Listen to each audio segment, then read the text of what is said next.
아론과 아론의 아내 엘리세바 사이에 네 아들 제사장 나답과 아비후와 엘르아살과 이다말이라는 네 아들 제사장이 있었어요. 그 중에 나답과 아비후, 장남과 차남인 나답과 아비후가 하나님 앞에 치명적인 범죄로 형벌을 당하게 됩니다. 1절 말씀, 아론의 아들 나답과 아비후가 각기 향로를 가져다가 여호와께서 명령하시지 아니하신 다른 불을 담아 여호와 앞에 분향했다 그랬어요. 제사장의 중요한 업무 중에 하나가 번제단의 불을 꺼뜨리지 않는 겁니다. 여러분 아시죠? 레위기 6장 12절 이하의 말씀, 제단 위에 불은 항상 피워 꺼지지 않게 할지니 제사장은 아침마다 나무를 그 위에서 태우고 번제물을 그 위에 버려놓고 화목제의 기름을 그 위에서 불사를 지며 이 번제단의 불은 끊임이 없이 제단 위에 피워 꺼지지 않게 할지니라 말씀하셨습니다. 그 번제단의 불을 가지고, 그 번제단의 불씨를 가지고 분향을 하는 거예요. 그 번제단의 불씨를 성소에 위치한 분향단에 가져와서 아침 저녁으로 하나님께 분향해서 올리는 겁니다. 근데 나답과 아비후가 각기 향로를 가져다가 이렇게 말씀했어요. 향로란 번제단에서 성소의 분향단까지 불씨를 옮겨야 될 거 아니겠어요? 불씨를 옮기는데 쓰던 금제 불똥 그릇을 여기에 향로라고 말씀을 하시는 거예요. 출애굽기 25장 38절 말씀, 그 불집게와 불똥 그릇도 불씨 그릇도 순금으로 만들어라 하나님께서는 지시하신 바가 있었습니다. 근데 그 향로에다가, 그 불똥 그릇에다가, 그 불씨 그릇에다가 여호와께서 명령하시지 아니하신 다른 불을 담았다 그랬어요. 모르는 불이에요. 이상한 불, 스트레인지 파이어라고 그래요. 하나님께 있어서 너무 생소한 불, 생판 안에 하나님께서 모르시는 불이라고 그랬어요. 번제단의 불이 아니에요. 여호와께서 명령하신 그 불은 무슨 불입니까? 번제단의 불이라고요. 근데 그들은 번제단이 아닌 불, 엉뚱한 불, 생소한 불을 가지고 분향을 하다가 하나님 앞에 형벌을 당한 거예요. 사랑하는 여러분, 번제단이란 뭘 의미합니까? 번제단은 예수님을 의미합니다. 번제단은요, 자아를 죽이고 하나님 말씀에 절대 복종하는 걸 의미하는 거예요. 보세요 여러분, 하나님께서 믿음의 조상 이스라엘 조상 아브라함에게 네 독생자 이삭을 번제물로 바쳐라 그러셨잖아요. 이삭은 예수님을 예표합니다. 여러분 아브라함이 이해되지 않는 하나님의 명령에 절대 복종해가지고 이삭을 하나님께 번제물로 바치기 위해 가지고 걸음을 걷잖아요. 그 일이 떠오르지요. 그 번제단은 자아를 죽이고 하나님 말씀에 절대 복종하는 것을 상징하는 거예요. 이거를 기억하고 오늘 말씀을 듣는 여러분 되기를 바랍니다. 나답과 아비후는 멸망을 당하고 말아요. 2절 말씀, 불이 여호와 앞에서 나와 그들을 삼킴에, 불에 삼킴을 당해서 그들이 여호와 앞에서 죽었다 그랬습니다. 이 불은 초자연적인 불입니다. 초자연적인 불로 죽임을 당한 거예요. 옷은 태우지 않았습니다. 불이 붙으면 사람 옷부터 타야 될 것 같은데 옷은 태우지 않은 채 숨만 거두게 되는 거예요. 5절 말씀, 그들이 나와 모세가 말한 대로 그들은 누구예요? 나답과 아비후의 시신을 얘기하는 거예요. 나답과 아비후의 시신을 제사장의 옷을 그대로 입은 채 진영 밖으로 매원했다 그랬어요. 이 죽음이 단순한 죽음이 아니라 하나님의 심판임을 드러내는 거죠. 가차 없는 하나님의 심판, 하나님께 버림받은 거예요. 멸망당한 거지. 사랑하는 여러분, 하나님께 심판받는 것을, 하나님께 버림받는 것을 두려워하는 여러분 되기 바랍니다. 하나님 심판을 두려워해야 하나님 심판을 안 받게 되는 거예요. 하나님께 버림받음을 두려워해야 버림받지 않게 되는 거죠. 당연히 여기에 그런 사람이 한 사람도 없을 줄 믿습니다. 아론의 사촌들로 하여금 나답과 아비후의 시신을 진영 밖으로 옮기게 했습니다. 4절 5절 말씀, 모세가 아론의 삼촌 우시엘의 아들 미사엘과 엘사반을 불러 그들에게 이르되 나와 너희 형제들의 시신을 성소 앞에서 진영 밖으로 메고 나가라 하매 그들이 나와 모세가 말한 대로 그 사람들의 시신을 옷 입은 채 진영 밖으로 메어냈다 그랬어요. 원래 제사장의 의복을 입은 채로는 회막문 바깥으로 절대 나갈 수 없는 겁니다. 레위기 6장 10절 이하에서 지시를 하셨습니다. 제사장은 세마포 긴 옷을 입고 세마포 속바지로 하체를 가리고 제단 위에서 불태운 번제의 재를 가져다가 제단 곁에 두고 그 옷을, 제사장의 옷을 벗고 다른 옷을 입고 나가라 그랬어요. 다른 옷을 입고 나갈 때는 다른 옷을 입고 나가라. 그 재를 진영 밖과 정결한 옷으로 가져올 것이라 말씀하셨습니다. 근데 나답과 아비후는 그 시신의 제사장의 의복을 입은 그대로 진영 바깥으로 끌려 나갔다 얘기해요. 뭘 의미할까요? 제사장의 자격을 상실했음을 의미합니다. 다시 말해 두 사람의 죽음은 하나님의 영원한 심판을 예표한다 말씀이에요. 신자의 잠깐의 실수나 연약함으로 인한 죄를 징계하신 게 아니라는 말씀이에요. 만약에 신자의 실수나 연약함으로 인해서 범한 어떤 죄를 하나님께서 징계하신 대목이라고 한다면, 만약에 그렇다고 한다면 우리 중에 지금 살아있는 사람이 여기 한 사람도 없을 거예요. 여기는 목사 벌써 갔을 거고요. 예배드리는 도중에 하나님께서 내리신 형벌로 숨을 거둔 사람도 여기 부지기수로 많을 거예요. 요행이 한 번 살아남았어. 그래도 다음번에는 살아남지 못할 거예요. 여러분, 하나님은 우리를 봐주십니다. 용서해 주십니다. 나답과 아비후의 죄는 그런 죄가 아니라 얘기해요. 실수로 인해서 성도의 연약함으로 인해서 범하는 어떤 그런 죄가 아니라 얘기해요. 다른 불로 분향한 이 죄는 근본적인 죄악입니다. 그야말로 용서받을 수 없는 심각한 죄악입니다. 영원한 심판을 받은 거예요. 나답과 아비후는 자식 없이 죽었습니다. 성경은 이 부분에 대해 여러 차례 언급하시고 있습니다.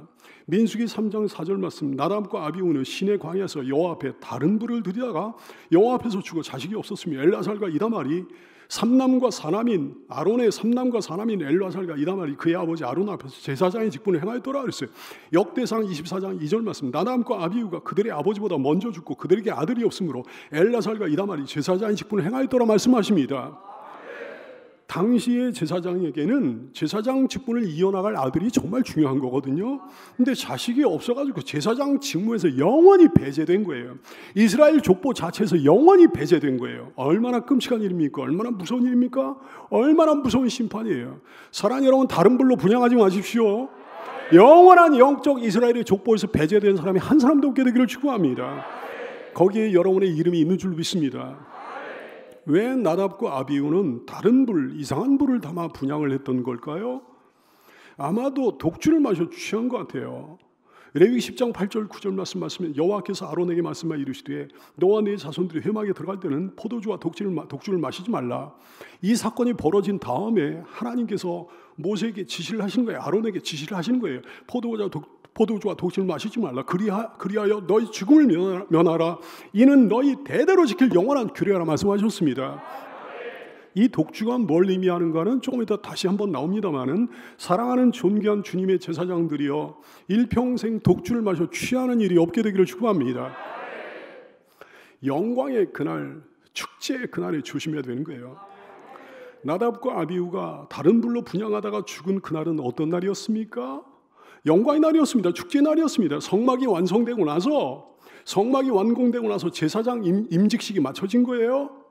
이제 아론이 집례한 첫 번째 제사가 드려진 날이었습니다. 아론이 백성들을 향해 손을 들어 축복을 했을 때 여호와의 영광이 온 백성에게 나타났어요. 불이 여호와 앞에서 나와가지고 제단 위에 번제물을 살랐습니다. 온 백성이 여호와의 영광 앞에 감동하며 감탄하며 기쁨으로 무너졌던 바로 그 날이에요. 그 영광스러운 날, 그 아름다운 날, 그 복된 날, 그 축제 날에 제사장 둘이 하나님께 죄를 짓고 영원한 형벌을 받는 비극이 벌어지고 만 거예요. 왜 그렇게 됐는지는 미루어 또 짐작이 가능한 거잖아요. 사람들이 다 그렇잖아요. 여러분 조심해야 되잖아요. 아니 영광의 그날에, 뭐가 잘된 그날에 흥분되는 거예요. 마음이 높아지는 거예요. 마음이 풀어져 버리는 거지. 그래서 일생일대 씻을 수 없는 죄를 범하게 되는 거지.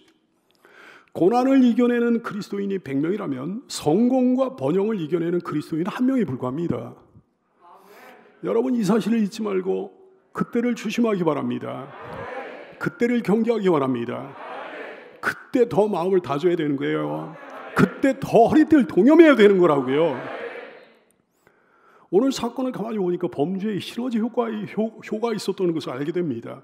믿음과 소망과 사랑에도 시너지 효과가 있는 것처럼 범죄에도 시너지 효과가 있는 거예요.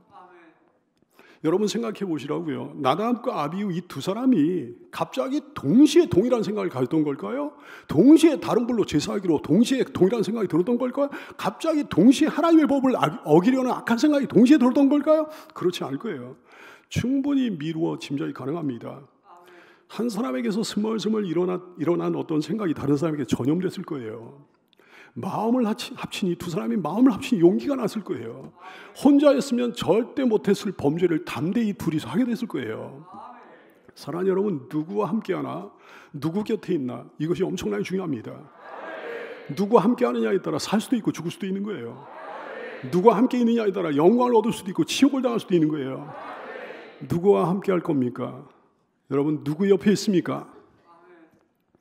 사람과의 수평적인 관계도 물론 중요하지만 하나님과의 수직적인 관계가 훨씬 더 중요합니다. 나답과 아비후는요, 아론의 장남 차남입니다. 네 형제 가운데서도 가장 오랜 시간을 함께 보낸 사이이지. 얼마나 돈독한 사이였겠어요? 그러나 그들은 자기들끼리의 수평적인 관계를 하나님과의 수직적 관계보다 앞세움으로 멸망당하고 말았습니다. 당연히 한쪽에서 문제를 제기했어야 되는 거잖아요. 강하게 제기했어야 되는 거잖아요. 이러면 안 되는 거잖아요. 제기했어야 되는 거잖아요. 당연히 호되게 책망했어야 되는 거잖아요. 근데 그러질 못했던 거예요. 마태복음 10장 37절 이하의 말씀, 아버지나 어머니를 나보다 더 사랑하는 자는 내게 합당하지 않다고 그랬어요. 아들이나 딸을 나보다 더 사랑하는 자도 내게 합당하지 않다고 그러셨습니다. 또 자기 십자가를 지고 나를 따르지 않는 자도 내게 합당하지 않다 말씀하셨습니다. 하나님과의 수직적 관계가 그 어떤 수평적 관계보다 훨씬 더 중요하다는 사실을 한순간도 잊어버리지 않는 여러분 되기를 축복합니다. 오늘날도 하나님께서 명하시지 않은 다른 불로 제단 위에 바치는 사람들이 얼마나 많은지, 오늘날 기독교 안에도 나답과 아비후의 후예들이 얼마나 많은지 정말 많음을 알아야 돼요. 다른 불이 뭐예요? 다른 기독교예요. 다른 신앙이라고요. 나답과 아비후가 어떤 인물들이었습니까? 이방인들이 아니었어요. 모세의 조카입니다. 아론의 아들들입니다. 제사장들입니다. 이스라엘의 존귀한 자라고 그랬습니다. 출애굽기 24장 9절 이하의 말씀, 모세와 아론과 나답과 아비후와 이스라엘 장로 70인이 올라가서 이스라엘 하나님 여호와를 뵀다 그랬어요.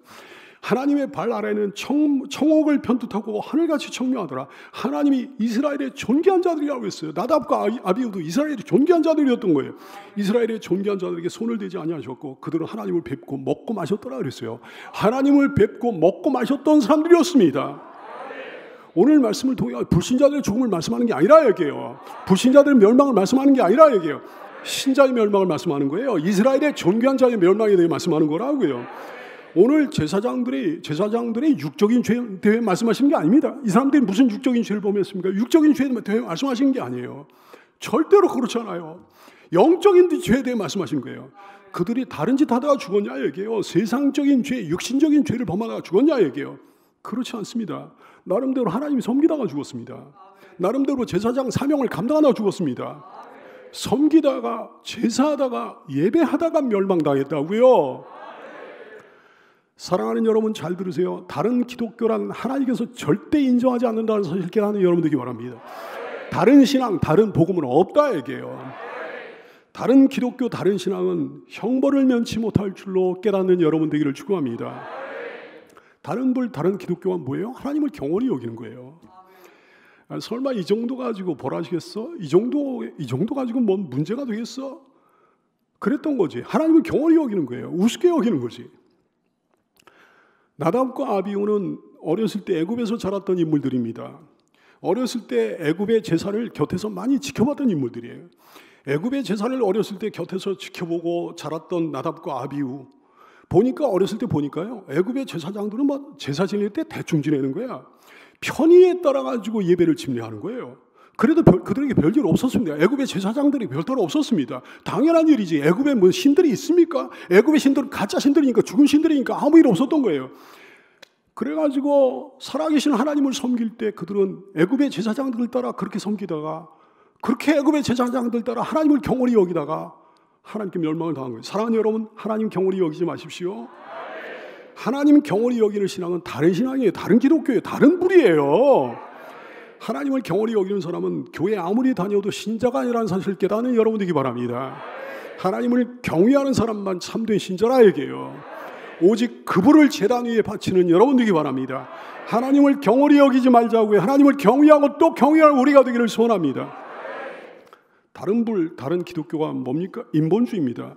인본주의 핵심이 뭐예요? 자기 생각이에요. 자기 판단. 나답과 아비후는 인본주의자, 전형적인 인본주의자예요. 자기들 생각대로 했습니다. 자기들 판단에 따라 했습니다. 자기 나름대로 하나님 섬기는 법을 결정한 거예요. 오늘날 이런 불들이 얼마나 많이 기독교 제단 위에 받쳐집니까?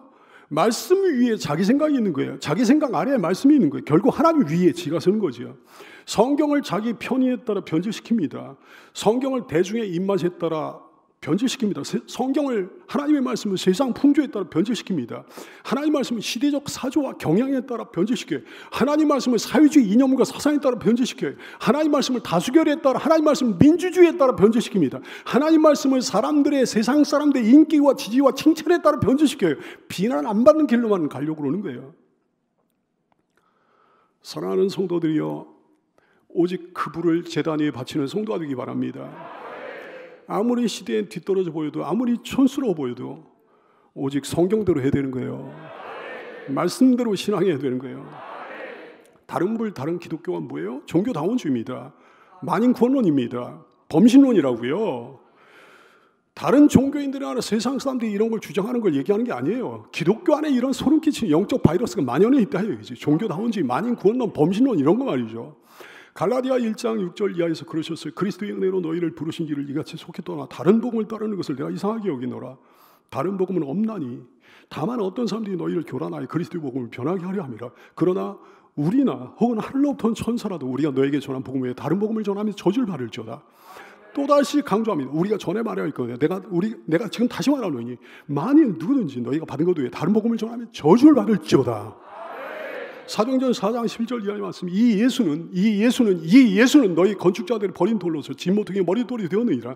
다른 이로서는 구원을 받을 수 없나니 천하 사람 중에 구원을 받을 만한 다른 이름을 우리에게 주신 일이 없다 그러셨어요.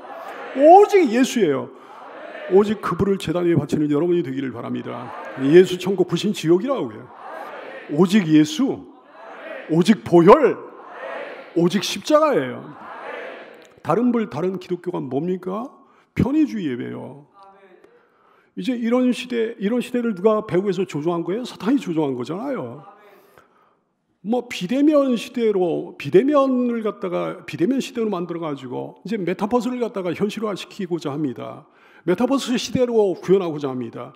그러니까 기독교 안에서도요, 이제 예배도 굳이 우리가 만나서 모여서 드릴 필요가 뭐 있냐? 굳이 뭐 이렇게 성전이 필요하냐? 메타버스 예배를 드리면 되는 거, 가상공간 예배를 드리면 되는 거 아니냐? 뭐 이렇게 주장하는 사람들이 생겨나기 시작했어요. 전형적인 사탄적 주장입니다.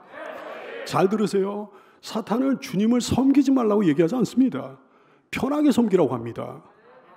편하게 섬기라고 하는 사탄의 유혹에 넘어가잖아요. 그럼 자연히 사람들은 하나님을 섬기지 않게 된다고. 사탄은 예배를 드리지 말라 이런 얘기 안 합니다. 절대 그런 얘기 안 해요. 그냥 온라인으로 드리라고 그래요. 그냥 방송을 통해 드리라고 그래요. 메타버스로 드리라고 그래요. 가상공간을 통해 예배 드리라고 한다고요. 그러면 거기에 넘어가면 자연히 사람들은 더 이상 주님을 예배하지 않게 됩니다. 이해합니까? 깨닫습니까?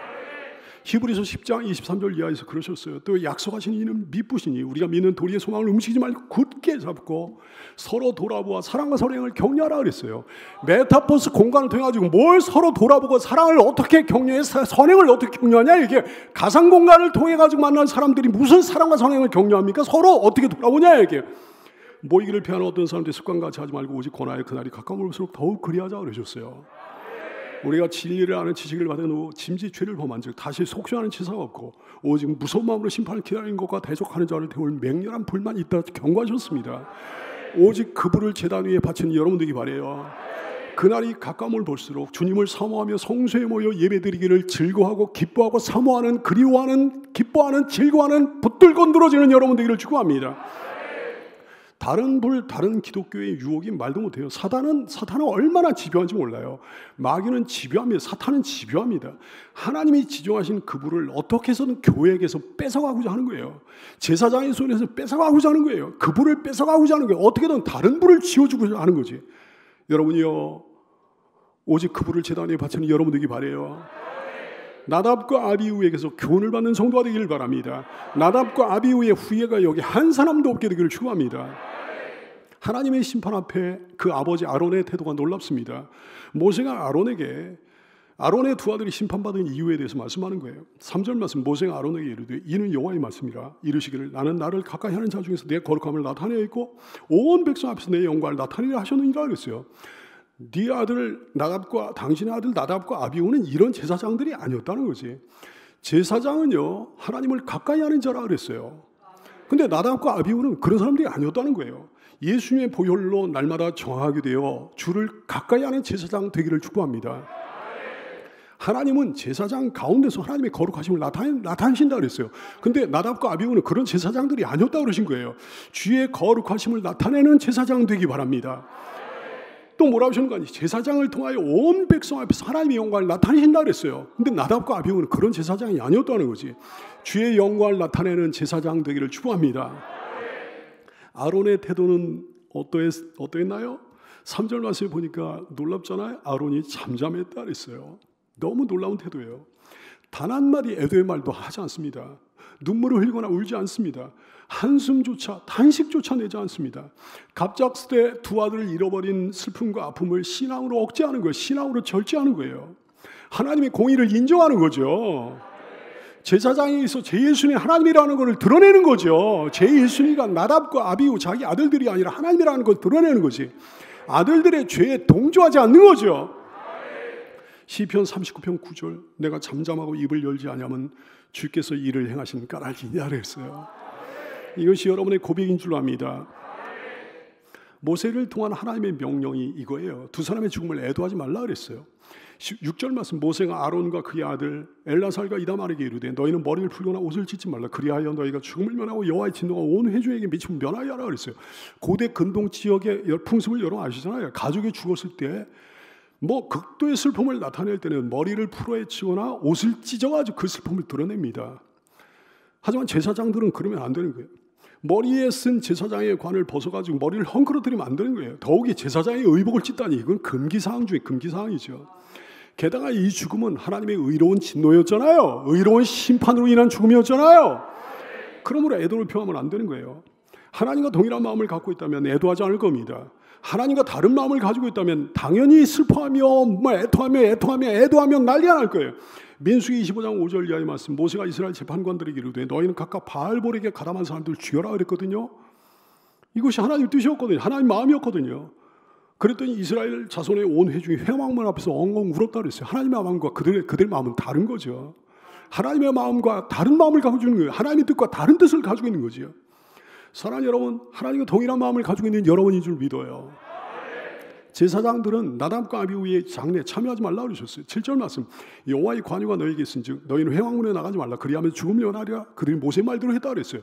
여호와의 관유가 너에게 있은즉 그랬어요. 여호와께 너희는 기름 부음을 받았은즉 그런 말이에요. 너희는 제사장들인즉 그런 말씀이에요. 그러므로 너희는 회막문에 나가지 마라. 회막문에 나가지 말라는 말씀은 나답과 아비후의 장례에 참여하지 말라는 말씀입니다.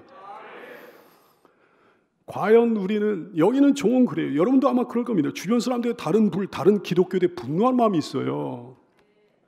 세상 사람들의 죄악이나 뭐 이런 것보다 기독교인이라고 하는 사람들의 다른 불에 대해서 더 분노하는 마음이 있어요. 다른 기독교, 다른 신앙에 대해 분노하는 마음이 여기에 분노하는 마음이 있어요. 이것이 하나님 마음이에요. 하나님과 동일한 마음을 갖고 있는 여러분인 줄 믿습니다. 하나님과 동일한 분노로 분노하고 있는 여러분인 줄 믿습니다. 제사장이 어떤 태도, 어떤 신앙을 갖느냐 하는 것은 그들 자신의 안위에 관한 문제일 뿐만 아니라 회중의 안위에 관한 문제이기도 해요. 뭐라고 그랬습니까? 그리하면 너희가 죽음을 면하고 너희 자신이 죽음을 면하고 그리하면 너희가 그렇게 하면 너희가 그런 태도를 가지면 너희가 그런 마음을 가지면 여호와의 진노가 온 회중에게 미침을 면하게 하리라. 그렇게 함으로 하나님의 진노가 온 회중에게 미침을 면하게 하라 말씀하셨어요. 이 종이 어떤 태도, 어떤 신앙을 갖느냐에 따라 가지고 다른 교회도 다른 교회 다 마찬가지예요. 그 교회 지도자가 어떤 태도, 어떤 신앙을 갖느냐에 따라 가지고 그 사람들에게 복이 임할 수도 있고 화가 임할 수도 있는 거예요. 이 종이 어떤 태도, 어떤 신앙을 갖느냐에 따라 여러분에게 복이 임할 수도 화가 임할 수도 있는 거예요. 여러분이 어떤 태도, 어떤 신앙을 갖느냐에 따라 여러분 주변 사람들에게 복이 임할 수도 있고 화가 임할 수도 있는 거라고요.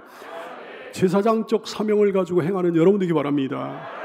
제사장적 사명을 가지고 가정에서 행하는 여러분 되길 바라고 직장에서 행하는 여러분 되길 바라고 여러분의 모든 공동체 속에서 행하는 성도가 되기를 축복합니다.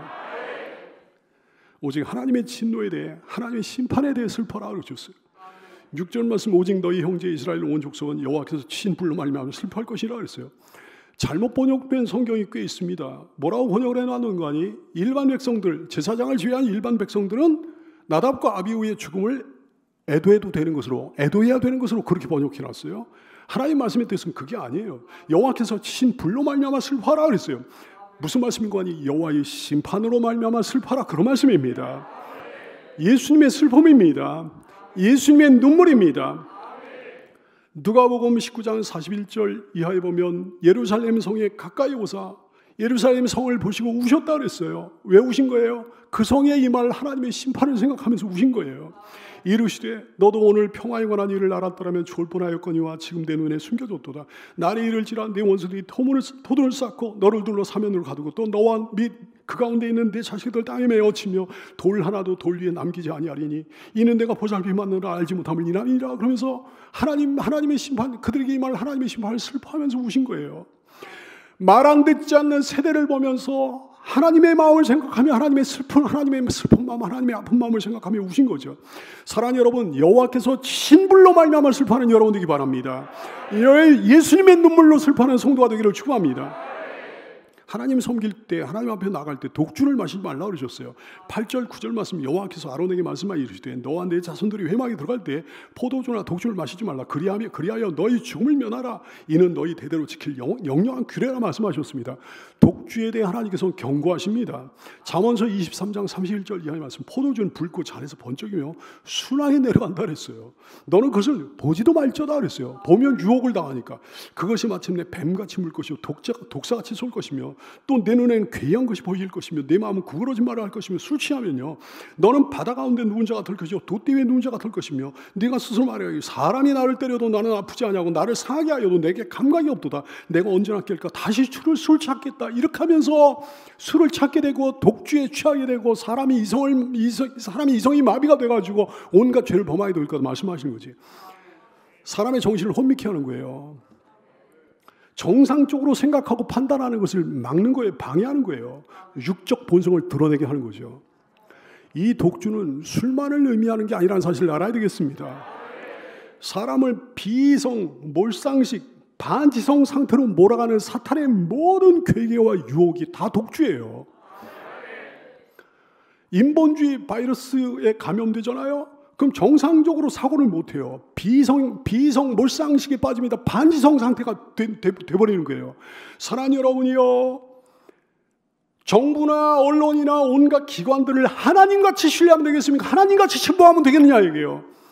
그렇게 하면 독주를 마신 사람은 같이 비성 상태가 되고 몰상식 상태가 되고 반지성 상태가 돼가지고 혼미해지는 거예요. 정신이 혼미해지는 거예요. 사고력을 잃어버리는 거예요. 판단력이 상실되는 거예요. 독주를 마신 것 같이 되어버리는 거예요.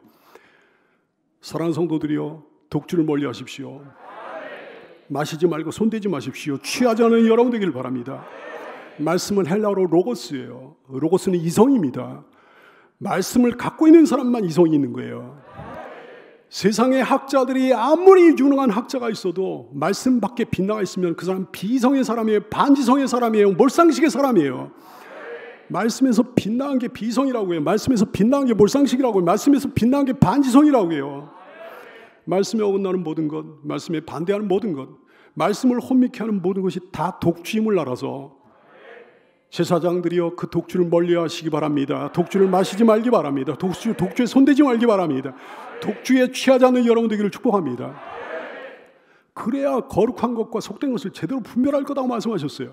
레위기 10장 10절 말씀, 그리하여야 너희가 거룩하고 속된 것을 분별하며 부정하고 정한 것을 분별할 것이 아니냐. 하나님께 속한 것과 사탄에게 속한 것을 독주를 마시지 않아야 분별할 거 아니냐 이게. 인본주의 바이러스에 감염되지 않아야 분별할 거 아니냐 얘기예요. 하나님의 말씀으로 충만해야 분별할 거 아니냐 얘기예요. 그래야 이 시대를 분별할 거 아니겠습니까? 누가복음 12장 56절 말씀, 외식하는 자여 너희가 천지의 기상 분간할 줄 알면서 어찌 시대는 분간하지 못하느냐 말씀하셨어요. 거룩한 제사장들이여 독주에 취하지 않아서 거룩한 것과 속된 것을 제대로 분별하게 하라고 이 시대를 분별할 줄 알게 되기를 축복합니다. 독주에 취하지 않아야 제대로 가르칠 것이 아닌가. 11절 말씀, 또 나 여호와가 모세를 통하여 모든 규례를 이스라엘 자손에게 가르치라 그랬어요. 독주에 취한 제사장이, 인본주의 바이러스에 취한 제사장이, 말씀에서 빗나간 제사장이 어찌 제대로 가르칠 수가 있겠냐 얘기해요. 말씀만이 지혜의 근본이요, 말씀만이 이성이요, 말씀만이 지성이요, 말씀만이 상식입니다. 거룩한 제사장들이요, 하나님의 말씀으로 충만하여 제대로 가르치십시오. 제대로 영향을 미치십시오. 에베소 5장 18절 말씀, 술 취하지 말라. 이는 방탕한 것이 오직 성령으로 충만함을 받으리라 그러셨어요. 오직 성령으로, 오직 말씀으로 충만함을 받는 여러분 되기를 바랍니다. 제사장이 거룩한 곳에서 먹어야 될 고기를 모세가 찾았습니다. 찾았더니 없는 거예요. 16절 말씀, 모세가 속죄제에 드린 염소를 찾은즉 이미 불살라졌다 그랬어요. 제물에 관한 규례를 여러분 아시죠? 회중의 죄를 속하기 위해 드린 일반 속죄제의 경우에는 제사장이 그 희생제물의 피를 성소까지 가지고 들어가서 그 피를 향단불에 바르게 됩니다. 그래서 그 고기를 먹으면 안 되는 거예요.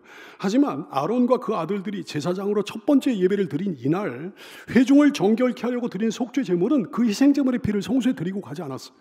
그러므로 이 고기는 아론과 그 아들들이 거룩한 곳에서 먹을 수 있었습니다.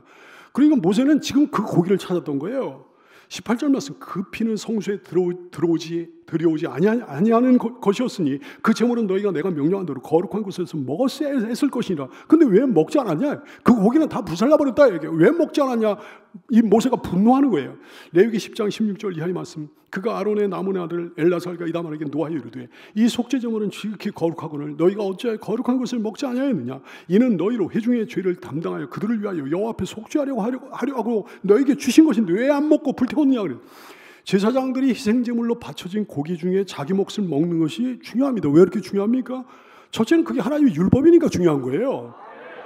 둘째는 그것이 신약시대의 성만찬을 예표하는 거니까 중요한 거예요. 근데 아론이 해명합니다. 19절 말씀, 아론이 모세에게 이르되 오늘 그들이 그 속죄제와 번제를 여호와께 드렸어도 이런 일이 내게 임하였거늘 오늘 내가 이 속죄제물을 먹었다면 여호와께서 어찌 좋게 여기셨으리요 하면서 해명을 하는 거예요. 자기들의 부족함을, 자기들의 죄성을 이런 시간들을 통해 아주 처절하게 깨달은 거예요. 내가 하나님 앞에 얼마나 부족한 자인지 처절하게 깨달은 거예요. 자기들은 얼마나 죄성이 깊은 존재인지, 자기들은 얼마나 부족한지 처절히 깨달은 거예요. 하나님을 경외하고 가장 낮은 자세가 된 거죠. 고의로 하나님께 반항하기 위해 그렇게 한 게 아니에요. 가장 비통하고 낮은 자세가 돼가지고 그렇게 한 거야. 그랬더니 모세가 아론의 그 말을 좋게 여겼다 그랬어요. 20절 말씀, 모세가 그 말을 듣고 좋게 여겼더라. 사랑하는 여러분, 그렇습니다. 그것이 하나님의 마음입니다. 이 말씀을 통해, 모세의 말씀을 통해 하나님의 마음을 알게 되는 거예요. 율법 정신을 알게 되는 거예요. 율법 정신은 자구가 아닙니다. 율법 정신은 마음입니다. 이걸 알게 되는 거죠. 마태복음 12장 1절 이하의 말씀, 그때 예수께서 안식일에 밀밭사이에 가실새 제자들이 시장에 이삭을 잘라 먹으니 바리새인들이 보고 예수께 말하되, 바리새인들은 율법의 자구를 가지고 들이대는 거예요. 자구를 가지고 비판하는 거예요. 보시오, 당신의 제자들이 안식일에 하지 못할 일 하나이다 그랬어요. 예수님은 마음을 말씀하십니다. 마태복음 12장 7절 이하의 말씀, 나는 자비를 원하고 제사를 원하지 아니하노라. 내 마음을 모르겠느냐? 이런 뜻을 너희가 알았더라면 무죄한 자를 정죄하지 아니하였으리라. 인자는 안식일의 주인이니라. 마음이 중요합니다. 마음이 중요합니다. 마음이 중요합니다. 자구가 중요한 게 아니라 마음이 중요합니다. 율법이 중요한 게 아니라 마음이 중요합니다. 사랑하는 여러분, 하나님은 마음을 보십니다. 하나님은 여러분의 중심을 보십니다. 여러분의 마음이, 여러분의 중심이 주님께 연락되기를 축복합니다. 기도하겠습니다.